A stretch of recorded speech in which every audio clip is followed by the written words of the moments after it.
자, 이번 시간에는 경찰권 발동의 한계와 제3자 경찰 책임 좀 보충 강의를 조금 해서 여러분들 살을 좀 붙여드릴게요. 이미 이제 답안들은 다 받으셨기 때문에 일단 제가 경찰권 발동의 한계 설문을 이제 2개 드렸는데 그 중에 첫 번째 설문이 여러분들 시험 2020년에 경감 기출됐던 사례고요. 요 똑같은 사례가 2008년 행정고시에서 이제 등장을 했습니다. 여기서 쟁점은 사설도로, 자, 사설도로에서 음주 측정 요구를 할 수 있느냐. 근데 했어요. 그랬더니 이제 상대방이 이건 사주소 내에서 음주 경찰권 발동을 해서는 안 되는 건데 사주소 내에서 음주 측정을 했기 때문에 이거 위법하다. 이렇게 주장을 하는 겁니다. 그래서 설문이 위법하다고 주장한다. 이때 갑의 주장이 경찰권 행사의 한계에 점에서 타당한지를 검토하시오. 여기서 여러분들 비례 원칙 너무 가혹하다 이런 거 주장 안 했습니다. 그럼 지금 여기서는 딱 뭐만 주장하는 거냐면 이건 경찰 공공의 원칙에 위배된다. 요것만 주장하는 거예요. 근데 이제 막연하게 그냥 경찰권 한계 나오게 되면 비례 원칙을 뒤에다가 그냥 계속 쓰시는 분들이 있어요. 아닙니다, 여러분들. 엄밀하게 말하면 그거는 묻지 않는 걸 쓰는 거예요. 그럼 그건 어떤 경우에 쓰는 거냐? 이런 경우에는 쓰셔야 돼요. 예를 들어 사설도로상에서 음주 측정을 할 수 없음에도 불구하고 측정 거부를 이유로 면허 취소하는 것은 위법한가? 자, 위법한가? 여기서 이렇게 끝나요. 위법한가? 이거를 한번 검토해봐라. 그럼 여기서는 얘가 뭐 뭘 주장하고 있다는 얘기가 안 나오기 때문에 경찰권 행사의 한계, 소공책 비평 중에 어느 겨에 위반되는 문제가 생기지? 요것들을 이제 검토해야 되기 때문에 그때는 꼭 비례 원칙 같은 거를 나중에 붙이십니다. 마지막 쪽에. 하지만 지금 이 설문 자체는 배점도 작았고 주장한다. 뭐만 주장하고 있는 거예요? 경찰 공공의 원칙에 위배된다라는 것만 주장하는 겁니다. 그 주장이 타당한가? 결국 경찰 공공의 원칙을 한번 검토해봐라 이 내용입니다.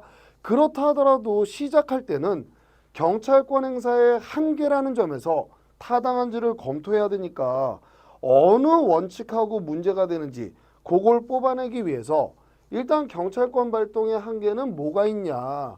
작은 공책이라서 비평한다. 그래서 보통 소공책 비평 이렇게 이제 기억을 시켜드렸는데 자, 소국의 원칙, 공공의 원칙, 경찰 책임의 원칙, 비례 원칙, 평등 원칙.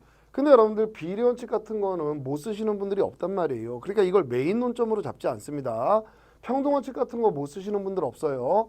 그러니까 경찰 요 한계에서는 내 물어보는 게 경찰 공공의 원칙 그리고 바로 이어서 경찰 책임의 원칙 그 중에서도 제3자의 경찰 책임 요게 이제 주된 논점에 대해서 물어보게 되는 겁니다. 답안 쓰시게 되면 일단 경찰권 발동의 한계는 먼저 쓰시는 거예요.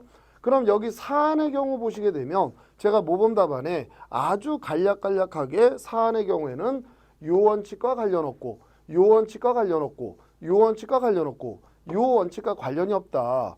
요걸 포섭하시고 난 다음에 결국 남는 건 경찰 공공의 원칙에 위배되는지를 검토해 봐야 된다. 그럼 당연히 의 쓰시고 경찰 공공의 원칙 내용이 뭐뭐 있어요? 사생활, 사주소, 민사관계, 불가능 원칙. 요거 여러분들 다들 잘 쓰십니다. 그럼 요 내용 쓰시고 이 사건에서는 이 판례가 너무너무 중요했기 때문에 이 판례를 잘 알고 있는지 판례의 법리를 잘 소화하고 있는지 요걸 물어보고 싶었던 거예요. 그래서 우리 대법원이 아무리 사설로 개인이 돈을 들여서 만든 도로라 하더라도 불특정 다수인이 통행로로 이용할 수 있는 결국 접근할 수 있는 상태에 놓여졌다면 그건 더 이상 사주소가 아니라 도로교통법에서 얘기하는 도로에 해당한다. 도로교통법상 도로에 해당하려면 당연히 불특정 다수에게 통행이 제공돼 있는 그런 그 사주소 개념에 해당되지 않는다라는 겁니다. 그 내용은 이제 판례 문구는 모범답안 보시고요. 사주소에 해당하는지 여부 우리 판례는 아니다. 그래서 지금 이렇게 국도가 있습니다. 그래서 시골 같은 데 가게 되면 여기쯤에 식당이 하나 있어요. 여기가 전부 갑이라는 사람의 땅입니다. 근데 손님들이 와야 되니까 여기 주차장 이렇게 만들고 이렇게 자기 돈으로 도로를 이렇게 붙여놓은 거예요. 그럼 여러분들 이 식당에 꼭 한정된 사람만 와요? 지나가다가 아무나 야 저기 가서 밥이나 한번 먹자.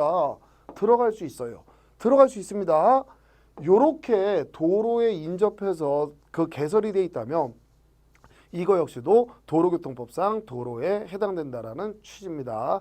자, 그래서 이 논점은 경찰권 발동의 한계 쓰시게 되면 일단 발동의 종류가 뭐가 있는지 쓰시고 사안의 경우에 이거 관련 없다, 이거 관련 없다, 문제 안 된다, 이거 문제 안 된다. 그래서 관련 없는 거 제끼시고 그 다음에 문제 있는 거 경찰 공공의 원칙 요거 뽑아서 의 써주시고 내용 써주시고 포섭을 하시면 되는 구조예요. 이게 바로 경찰권 행사의 한계의 공공의 원칙 요것과 관련한 답안 구조라고 보시면 됩니다. 자, 그럼 이제 제3자의 경찰 책임 요 내용을 이제 보시게 되면 지금 요 사건은 이제 갑이라는 경찰관이 이렇게 의를 따라가 봤는데 안에서 막 아이 비명 소리 나고 뭐 깨지는 소리 막 나니까 문을 따고 들어가야 되는데 문을 딸 도구가 없어요. 근데 마침 복도 앞에 열쇠업자가 지나가고 있네요. 그러니까 이 열쇠업자 병한테 이 사람은 위의 상태에 전혀 책임이 없는 겁니다. 제3자에 해당되는 거예요. 이 사람한테 과연 절단 명령을 할 수 있는 법적 근거가 있는지 발동 요건은 충족됐는지 결국 절단 명령이 적법한지 그럼 법적 근거가 있는지 이게 법률 유보 원칙 발동의 한계를 벗어나진 않았는지 이게 법률 우위 원칙에 적합한지 요거를 이제 검토해보라고 한 겁니다. 그럼 일단 법적 근거가 있느냐 참고조문으로 드렸죠. 제5조 위험 발생의 방지 그래서 경찰관은 지금 이 사건에서는 아이죠. 사람의 생명 또는 신체에 위해가 발생하는 이런 위험한 사태가 있는 경우에 사모해보게 되면 그 장소에 있는 사람 바로 열쇠업자가 되는 겁니다. 이 사람한테 필요하다고 인정되는 문 따라 조치를 하게 할 수 있다. 그래서 나온 게 바로 절단 명령이 되는 거예요. 그럼 제3자 경찰 책임 물어보는 유형은 내용 자체가 똑같으니까 이렇게 물어보게 되면 답안이 어떻게 되느냐. 아까랑 똑같습니다. 경찰 책임의 원칙, 요 경찰 책임의 원칙을 쓰시는 거예요. 그럼 이걸 왜 먼저 쓰는 거냐. 경찰 책임의 원칙, 이게 뭐예요 결국? 경찰상 위해 상태의 직접적 원인을 제공한 애한테 발동되어야 된다. 이게 경찰 책임의 원칙입니다. 여기에 행위 책임, 상태 책임, 혼합적 책임은 다 잘 하실 거고요. 그럼 이 사안의 경우에는 을이 행위 책임이 있기 때문에 얘한테 경찰권이 발동돼야 되는데 지금 얘가 문을 안 열어주고 있단 말이에요. 경찰이 스스로 열 수가 없어요. 불가능한 상태입니다. 이런 경우에 제3자 병한테 경찰권을 발동할 수 있다는 게 바로 제3자 경찰 책임의 의의를 말한다. 그럼 이게 특징이 뭐냐? 경찰 책임 원칙의 예외에 해당하는 책임이다. 이 내용 써주시는 겁니다. 그럼 제3자 병에 대해서 이 절단 명령이 적법하냐? 법률 유보 원칙, 우위 원칙 검토하라는 거예요. 그럼 경지법상의 근거가 있느냐? 5조 3호 이제 써주시면 되고요. 발동 요건은 충족됐느냐? 벗어나서는 안 되는 한계를 벗어나진 않았느냐? 여기에 여러분들 연습 많이 하신 거 요거 쓰시면 되죠. 위험이 발생해야 되고 경찰 책임한테 발동하는 게 불가능해야 되고 경찰기관 스스로 제거하는 게 불가능해야 되고 요 두 개를 불가능으로 기억하시면 되고요. 그리고 제3자 이걸 발동하더라도 삼을 수 있는 한도, 수인 한도 내에 범위여야 된다. 그럼 사안 경우에는 전부 충족이 되기 때문에 이거 적법하다. 사안 해결에 적법하다. 이렇게 마무리를 하시면 되겠죠. 자, 그래서 이번 시간에는 경찰권 발동의 한계와 제3자 경찰 책임 사례풀이 어떻게 접근해서 여러분들이 답안을 뽑아내는지 그거를 이제 간략하게 보충 설명을 드렸습니다. 자, 이제 오늘 이제 이렇게 영상 올려드리고 나면 그 카페에 예고했던 대로 다음 주에 이제 나머지 논점 3개를 다 전달해드리면 일단 1순환 강의는 조금 이제 맞추는 걸로 하겠습니다. 그럼 2순환 강의 예정이라든지 이런 거에 대해서는 제가 다음 주에 종강을 하면서 다시 좀 상세하게 설명을 드리도록 하겠습니다.